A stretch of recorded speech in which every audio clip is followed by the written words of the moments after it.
الشيخ عبد العزيز بن باز رحمه الله يقول: 3 أدعية لا تنسوها في السجود: اللهم إني أسألك حسن الخاتمة، اللهم ارزقني توبة نصوحة قبل الموت، اللهم يا مقلب القلوب ثبت قلبي على دينك.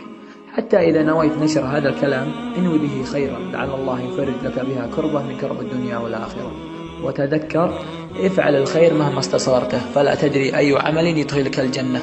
يقول الشيخ خالد: كرروا أستغفر الله الذي لا إله إلا هو الحي القيوم وأتوب إليه، عدد خلقه ورضا نفسه وزنة عرشه ومداد كلماته. سترون عجبا من تفريج الهم وتيسير الأمر. لا تحتفظ فيها، ارسلها لأعز الناس عندك. كل دقيقة من عمرنا أنفاس لا تعود، فلتكن لأنفاسك حلاوة بالاستغفار. اللهم اجعل تذكيري هذا صدقة جارية لي ولوالدي ولجميع المسلمين.